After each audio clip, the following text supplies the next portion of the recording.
আমার একটা 2 বছরের মেয়ে আছে, কথার কথা এই মেয়েটা রাতের 2টা 3টা বাজেও যদি আমি ঘরে ফিরি সব সময় জেগে থাকি, যতক্ষণ আমি গিয়া বাসায় না ঢুকি আমার মেয়েটা ঘুমায় না। রাত 2টা, আমার ড্রাইভার সব সময় দেখে এটা, রাতের 2টা বাজে গিয়া বাচ্চাটাকে জড়ায়া ধরলে, আদর করলে, আমার পাশে নিয়ে শোয়াইলে তুই ঘুমে। তা আমি এতটা যত্ন করি যে বাচ্চা মানুষ করে, প্রতিটা মা বাপ এভাবে কষ্ট করে নাই? তো বিনিময়ে আমার মাইয়া এখন বাজারে বাজারে ঘুরবো, মানুষের বেড হইতে চাইবো, খোলাই নেই, আমি তাহলে বাচ্চা রইলাম কেন? আমার স্ত্রী পর্দা করে না, আমার জীবনের আছে কি? আমার আর ইজ্জত রইল কি? আমার মেয়ের পর্দা, আমার মেয়েটা 16 বছরের, আমার মেয়েটা রাস্তায় বাইর হয়, এলাকার সমস্ত লম্পট ছেলে খারাইয়া মতে এই অসভ্য জঙ্গলিরা আমার মেয়েটাকে উপভোগ করে, আমার মেয়েটাকে লোভের নজরে তাকায়। এক চাইতে লাঞ্ছনা বেটা, তুই মরে যাস টাকা বেটা, মরে যাও না কেন? তুমি এত বড় বেইজ্জতির পরে আমার মেয়ে কোলে পিঠে করে যাকে আমি মানুষ করলাম, শুধু দুনিয়া আপনি ভালো আছেন এর নাম তো ভালো থাকা না। এখানের ভালো থাকাও স্থায়ী না, এখানের কষ্টে থাকাও স্থায়ী না। এখানে যে হাসতেছে সেও চিরস্থায়ী হাসবে না, এখানে যে কাঁদতেছে সেও চিরস্থায়ী কাঁদবে না, কাঁদবে। আজ রাত যার বাসর রাত তারও ভোর হয়ে যাবে, আজকের রাত যার জেলখানার রাত তার রাতও কি হয়ে যাবে? ভোর। পৃথিবী কারো জন্য থাকবে না, আখিরাত আছে, কবর আছে দোস্ত। এখানে আমরা দুনিয়াতে আপনি আমারে বাদ দিয়া আমি আপনারে বাদ দিয়া চলতে পারবো, আপনি আমারে পাশ কাটাইয়া চললেন, আমি আপনারে পাশ কাটাইয়া সই কইরা চললেন। আমার আপনারে পছন্দ হয় না, আমি আরেকজনের কাছে গেলাম, আরেকজনের পছন্দ হয় না, আমি আরেকজনের কাছে গেলাম। এটা তো হইতে পারে, দুনিয়া তো এমন হইতে পারে বাপ, কিন্তু মৃত্যুকে পাশ কাইটা চলা, মৃত্যুকে এড়িয়ে চলা সম্ভব কি? স্বীকার করেন আর নাই করেন, হাসতে থাকেন আর কাঁদতে থাকেন, গুরুত্ব দেন আর ফালতু ফাইজলামি করেন, যাই করেন, মৃত্যু আপনাকে গ্রহণ করতেই হবে। তাইলে যেটা চিরবাস্তবতা, নিরেট সত্য, যে সত্যকে এড়াইবার কোনো সুযোগ নাই, সেই সত্যকে অস্বীকার করে যুবক বাপ কেউ বোকামি করলে হবে। একবারে যত চালাক মনে করেন পৃথিবীর কেউ তোমারে বুঝলো না ভাইয়া, কেউ ধরতে পারলো না, তোমার কোনো অপরাধ কেউ টের পাইল না, অসুবিধা নাই, তারপরও নির্দিষ্ট হায়াত। ঠিক কিনা বলেন না?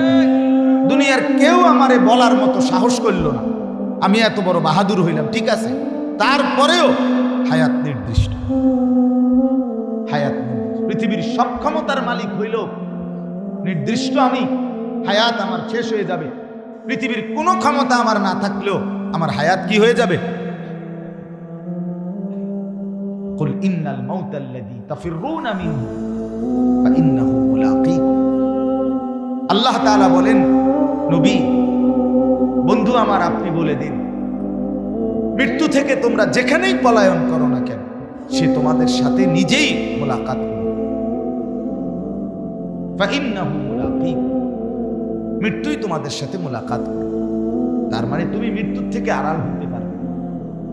আইনামা তাকুনু ইউদরিকুমুল মাউত ওয়ালাউ কুনতুম ফি বুরুজিন মুশাইয়াদা।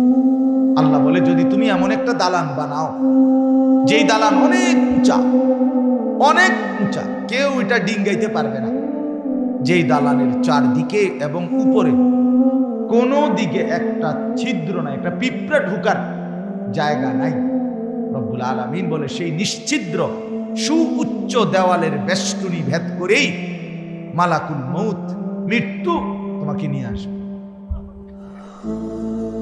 আইনামা তাকুনু ইউদরিকুমুল মাউত ওয়ালাউ কুনতুম ফি বুরুজিন মুশাইয়াদা। তুমি কোনোভাবে আড়াল করো। গতকালকে ছেলেরা, বাপ আবারও বলছি, ছেলেরা আল্লাহর দোহাই এটার ভেতরে বসে ভাইয়া কথা কইও না, বুট খাইও না, আমার অনুরোধ। আমি একবারে হাতে কোনো অল্প কিছুক্ষণ সময় কথা বলতে চাই। এনে বসে বুট খাইও না দোস্ত আমার। তুমি বুট খানা যদি তোমার বাকি থাইকা যায়, তুমি প্যান্ডেলের বাইরে গিয়া খাও, আমার কোনো আপত্তি নেই। তোমার মোবাইল টিফা যদি বাকি থাকে, যাও তুমি বাইরে চলে যাও দোস্ত, কোনো আপত্তি নেই, তুমি যেখানে ইচ্ছা তাই করো। কিন্তু নজরের সামনে, চোখের সামনে যারা, তারা আমার আমানত। আমার চোখের সামনের এই শ্রোতাগুলো আমার জন্য কি? এদের প্রত্যেকের দিকে নজর রাখা এইটুকু সময়ের জন্য আমার জিম্মাদার, আমার দায়িত্ব। এদের পরিবর্তনের চেষ্টা। আমার উস্তাদ আমাকে বলছিলেন, হযরত মাওলানা ইরশাদুল্লাহ রাহমাতুল্লাহ আলাইহি, আমার একজন উস্তাদ ছিলেন, মারা গেছেন। অনেক প্রিয় উস্তাদ ছিলেন। জোহরের নামাজ মসজিদে জামাতে পড়ছে, ওরা মসজিদে বসে বসে তাসবিহ পড়তেছে, এই অবস্থায় ঢুলে পড়ছে, এরপরেই মারা গেছে।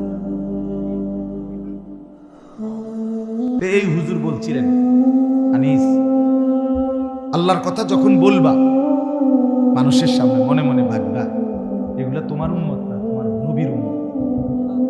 আর এটা মনে করবে তোমাকে যেন আল্লাহ রসুল বলতেছে, আনিস এগুলো আমার উম্মত, আমার কথাগুলো তুমি একটু এগরে বুঝাইয়া বলো। বাস্তবতাই তো এটা না? আপনারা তো রসুল্লাহর উম্মত, অতএব আপনাদের দিকে নজর রাখা, শতভাগ আন্তরিকতা নিয়ে বলা, এটা আমাদের দায়িত্ব। এই জন্য দোস্ত, প্রত্যেকেই মনোযোগ। ছেলেরা তোমরা আলাদা আলাদা শোনো, আলাদা শুনলে ভালো। সমবয়সী, আমি প্রত্যেক দিন বলি, সমবয়সী ভালো হইতে দেন, এটা গুরুত্বপূর্ণ। কোনো মানুষের জীবনের সবচেয়ে বড় অভিশাপ একটা অসৎ বন্ধু। সমবয়সী যদি খারাপ হয়, এই ছেলে আর জীবনে ভালো হয়ে উঠতে পারে না। বড় সামনে অসংখ্য ছেলের জীবন নষ্ট করে দিছে তার সমবয়সী, চরিত্রহীন বানায় দিছে। সে কোনোদিন মদের আড্ডা চিনত না, কিন্তু ওই বন্ধু নামের জানোয়ার তারে মদের আড্ডা চিনাইছে। সে কোনোদিন জুয়ার আড্ডা চিনত না, জুয়া কেমনে খেলে বুঝতো না, কিন্তু বন্ধু নামের জানোয়ারে তারে জুয়া খেলা শিখেছে। সে কোনোদিন মোবাইলে উলঙ্গ ছবি দেখতো না, কিন্তু বন্ধু নামের শয়তান তারে মোবাইলে ছবি, নাচ, গান দেখা শিখেছে। কোরআনুল কারীম আছে দোস্ত, সূরা ফুরকানের মধ্যে কিয়ামতের দিন অসংখ্য কাফের, বেঈমান, পাপী, নাফরমান নিজের আঙ্গুল এইভাবে দাঁত দিয়া কামড়াবে, কামড়াইয়া ছিঁড়ে ফেলতে চাই। ইয়াদু যালিমু আলা ইয়াদাইহি, আর বলবে কেন এরকম করবে? এই কামড়াইয়া, দাঁত দিয়া আঙ্গুল কামড়াইয়া ছিঁড়তে চাইবে, আফসুসে আফসুসে। কি আফসুস? আফসুস করবে, ইয়া লাইতানি লাম আত্তাখিজ ফুলানান খলিলা, হায় দুনিয়ার তাকে যদি বন্ধু না বানাই। এটা কোরআন শরীফের, হায় যদি তাকে বন্ধু না বানাইতাম, যে আমাকে অশ্লীলতা, বেহায়াপনা, নারীর নাচ, জিনা, ব্যভিচার, মদ, জুয়া, এক ওয়াক্ত নামাজের কথা যে মনে করায় নাই, ওই অসত্রে, ওই শয়তানকে যদি বন্ধু। বিকাল 3টা বাজে বের হইছে, রাতের 10টায় ঘরে ফিরছে, 7 ঘন্টা বন্ধুদের সাথে ছিল। একটা বন্ধু একবারও বলে নাই যে দোস্ত আসরের নামাজ পড়বা না, মাগরিবের নামাজ পড়বা না, এশার নামাজ পড়বা না। তাহলে এরা কি বন্ধু আসলে? এরা তো শয়তান, এরাই তো ইবলিস। আল্লাহ তো কোরআনে বারবার বলছে শয়তান প্রকাশ্য শত্রু, আদুউম মুবিন, প্রকাশ্য শত্রু। তার মানে শয়তান প্রকাশ্য। তাহলে প্রকাশ্য হইলে কই? আমরা দেখি না এগুলো যে গুনার দিকে ডাকে, গুনার দিকে আমন্ত্রণ করে, গুনার দিকে সহযোগী করে, এই হইল প্রকাশ্য শত্রু। এটাই শয়তান, এটাই শয়তান। এই জন্য উত্তম সঙ্গী বড় নিয়ামত। আমার গাড়ির ড্রাইভার আজকে 5 বছর আমার গাড়ি চালায়, আমার ড্রাইভার 5 বছরে আল্লাহর কসম চলার পথে আমার জিন্দিগি গাড়ি, আমার জীবনের হায়াতের খুব কম সময় ঘরে গাড়িটাই বেশি। তা আমার এই 5 বছরে যতবার আমি নামাজের কথা মনে করাইছি, কসম সে তার চাইতে বেশি আমারে মনে করাইছে।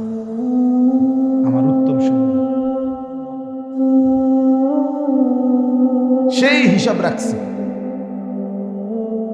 ড্রাইভারই খেয়াল রাখছে। আমি হয়তো গাড়িতে বসে ঘুমাইতেছি ক্লান্ত, কিন্তু টাইমলি জামাতের আগ টাইমে মসজিদে দাঁড়ানো, উজুর জন্য সুযোগ থাকা টাইম, এটা সে খেয়াল। এটা এটা উত্তম সঙ্গী কিনা? কত বড় সৌভাগ্য বলে। সেই মনে করায়, সেই উঠায় হুজুর নামাজের টাইম হয়েছে। এই জন্য বাপ, এটা আমি বললাম আপনাদেরকে, ছেলেরা তোমাদেরকেও বললাম, ভাই আলাদা সমবয়সী ডানে বামে তাকাইয়া আগাইতে পারতাম, সে তোমাকে আগাইতে দিবে না। এক হাসি দিয়া, এক দুষ্ট কথা দিয়া তোমারে পিছাই পিছাই। আমরাও তো ছোট জীবন পার করে আসছি, শহরে বড় হয়েছি, কুমিল্লা শহরের প্রাণ কেন্দ্রে আমি বড় হয়েছি। কাজে আমি তো দেখছি বন্ধুদের আড্ডা, আমরাও দেখছি রকমের কথা, প্রলোভন, সবকিছুই আমরা শুনছি। এমন একটা যৌবন, ছোট্ট কাল, 16 বছর, 18 বছর, 22 বছর, 20 বছর আমরাও পার করে আসছি। আমার মনে আছে সব, আমার প্রাইমারি স্কুলের স্মৃতি আমার পুরো মনে আছে, আমার মাধ্যমিক লেভেলের স্মৃতি আমার মনে আছে, পুরোপুরি খেয়াল আছে।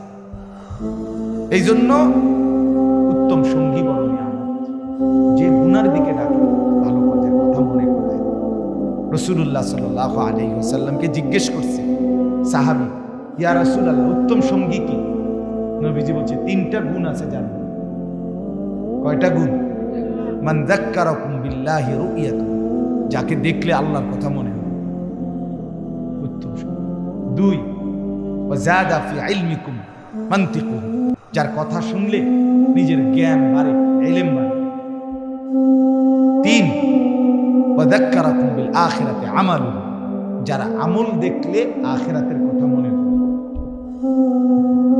হাদিস রাসূলুল্লাহ সাল্লাল্লাহু আলাইহি ওয়াসাল্লাম বলে, যাকে দেখলে আল্লাহর কথা মনে পড়ে, যার কথা শুনলে কোরআন সুন্নাহর জ্ঞান বাড়ে, যার আমল দেখলে কি মনে পড়ে? আখিরাত, সে উত্তম সঙ্গী, সে উত্তম সঙ্গী। নবী সাল্লাল্লাহু আলাইহি ওয়াসাল্লাম বলেন, লা তুসাহিব ইল্লা মুমিনা, মুমিন ছাড়া, ইমানদার ছাড়া, নেককার ছাড়া কাউকে সাথী বানায় না। সাথী এন থেকে কোম্পানিগঞ্জ এ কদ্দুর সিটারের লগে যাই, এই সিটারে এর ভিতর তোমার অনেক খারাপ কথা কয়। এখান থেকে কোরবানপুর এই অসিব্বর লগে যাই, একলা হাঁটো, একলা হাঁটো। হয় তোমারে বলবে দোস্ত, আইডিয়ার জন্য, জানার জন্য তো বেটা বিড়ির ভিতরে কি তাই, এটা কমপক্ষে জিনিসটা তো কমপক্ষে তো জ্ঞান থাকা দরকার, এই হিসাবে একটা টান দিয়েছে। মূলত তারে এটা শয়তানে করাইছে, কথা বুঝেন না? এই তারে ফান্দে ফেলে দিল। এই জন্য অনেক বড় বিষয়। আজকে যারা বাবা মা আছেন, আপনারা বুঝতেছেন না, আপনারা মনে করতেছেন কিছু টাকা দিতে পারলে, আর মারা মনে করতেছে কিছু রান্না বান্না করে দিলে সন্তান মানুষ। না রে বাপ, মাঝপথে অনেক শয়তান তারে নষ্ট করে দেয়, চলার পথে, রাতে, দিনে, বিকালে, সকালে। বাচ্চা সাগরে যদি আমি সামনাসামনি করি, আল্লাহ, আপনাদের ছেলেরা এখন বড় মোবাইল দিয়ে কি করে, আপনারা চিৎকার করে কান এমনি কম যাইতো না কথা মাইক দিয়ে। জঘন্যতা কোথায় আপনারা জানেন না,